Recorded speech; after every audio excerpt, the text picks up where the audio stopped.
కోసం ఎవ్వరికి ఒక్క రూపాయి కూడా ఇవ్వాల్సిన అవసరం లేదు. ఎందుకంటారా? పార్కింగ్ కాంట్రాక్ట్ గడువు ముగియడంతో భక్తుల వాహనాలకు ఉచిత పార్కింగ్ అంటూ ఫ్లెక్సీలు ఏర్పాటు చేయించారు ఆలయ ఈవో రమాదేవి. ఈ నిర్ణయం పట్ల సర్వత్రా హర్షం వ్యక్తమవుతోంది.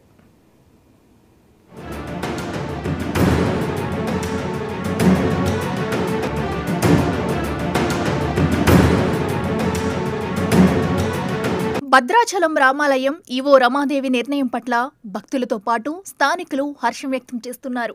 రామాలయం పరిసరాల్లో వాహనాల పార్కింగ్కు ఎలాంటి రుసుం వసూలు చేయరాదని, భక్తులు ఉచితంగానే తమ వాహనాలను పార్క్ చేసుకోవచ్చని ఫ్లెక్సీలను ఏర్పాటు చేయడం సంచలనంగా మారింది.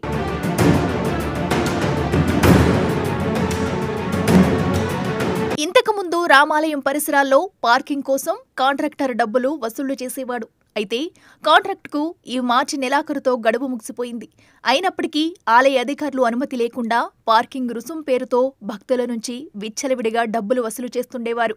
అది కూడా ఒక్కో వాహనానికి సుమారు 150 రూపాయల వరకు వసూలు చేస్తున్నారు. అయితే ఈ విషయంలో కొంతమంది భక్తులు కాంట్రాక్టర్తో వారి మనుషులతో వాగ్వాదానికి దిగారు. మేము మదిర నుంచి వచ్చాము. మదిర మండలం ఖమ్మం జిల్లా మాది. ఇక్కడ భద్రాచలం రాముల వారిని దర్శనం చేసుకోవడానికి వచ్చాము. ఇక్కడ ఎంట్రీ పాస్ దగ్గర మమ్మల్ని ఆపారు. ఎంట్రీ పాస్ కట్టమని ఎంత అని చెప్పని కాస్ట్ అడిగితే 150 రూపాయలు అని చెప్పని అన్నారు. పోయిన సంవత్సరం మేము ఇక్కడికే వచ్చాము దర్శనానికి. అప్పుడు 50 రూపాయలు అన్నారు. ఇప్పుడు 150 రూపాయలు ఎందుకు కట్టించుకున్నారు అని అడిగితే మమ్మల్ని దౌర్జన్యం చేస్తున్నారు. అది కూడా 140 రూపాయలు ఉంటే మా దగ్గర చిల్లర 10 రూపాయలు కూడా కట్టనందుకు లోపలికి పంపించము, బండి పక్కన పెట్టండి అని చెప్పని అన్నారు. దీనికి ఏంటి ఎవరు స్పందించరు, ఎందుకు ఇట్లా కట్టించుకున్నారు అంటే మమ్మల్ని దౌర్జన్యం చేశారు అక్కడ. దీనికి ఎవరైనా స్పందించి మాకు కొంచెం సహాయపడాలని కోరుకుంటున్నాను.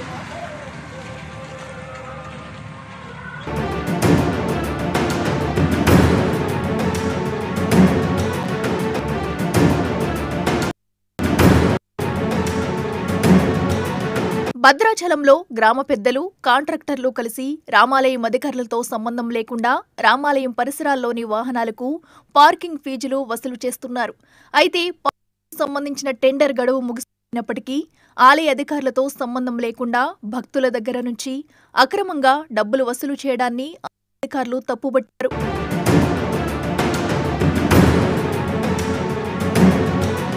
రాములవారి దర్శనానికి వచ్చిన భక్తులు ఇకపై ఇబ్బందులు పడకూడదంటూ ఆలయ ఈవో రమాదేవి సంచలన నిర్ణయం తీసుకున్నారు. రామాలయం చుట్టూ వాహనాల పార్కింగ్ ఉచితమేనంటూ ఫ్లెక్సీలను ఏర్పాటు చేశారు. దీంతో భక్తులు ఊపిరి పీల్చుకున్నట్లయింది. అయితే రామాలయం ఈవో రమాదేవి నిర్ణయం పట్ల భక్తులతో పాటు స్థానికులు సైతం హర్షం వ్యక్తం చేస్తున్నారు.